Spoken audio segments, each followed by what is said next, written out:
Assalamu alaikum 5 class. How are you all students? I am your science teacher Ms. Ridan sir. Welcome to the science class students. Students, today we are going to solve question number 7, which is state any two situations where friction can be helpful. As we know, just like gravitational force, friction is a force which can be helpful in many ways. The friction between your shoes and the ground stop from slipping.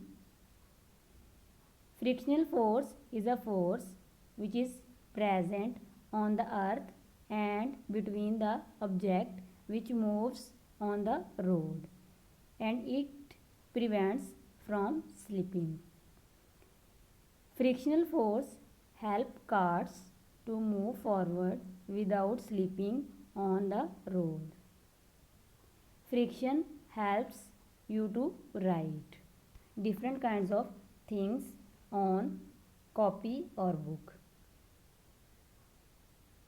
These are the examples of frictional force.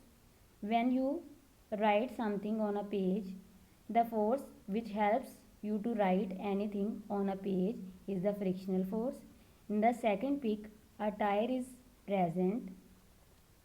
In moving object, the force acts between the tire and the road, which helps to move forward, backward, stop or speed up. So, frictional force is helpful in many ways. Next, in B part, we are going to discuss about state any two situations where friction can be a problem. How can this problem be solved?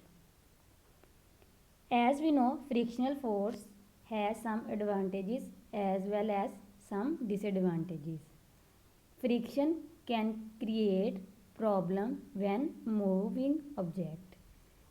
In moving object, friction creates some problems when they continuously work. Friction creates heat, which can become a problem when working with machines. When machines work regularly, as during working, heat is produced, which is a disadvantage of a frictional force because the parts of the machines rub with each other, so as a result heat is produced. Friction also tend to wear away thing causing damage. By lubricating, smoothing or polishing surfaces, friction is decreased. Friction creates heat. Friction can become problem when working with machines. So, on rough surface, friction can be prevented by lubricating, just like polishing surface. So, in this way, frictional force can be reduced. In this picture, you can easily understand that if there will be no frictional force on the earth, you may get a chance of slipping. Frictional force help you to move on the earth forward and backward. Thank you and Allah Hafiz students.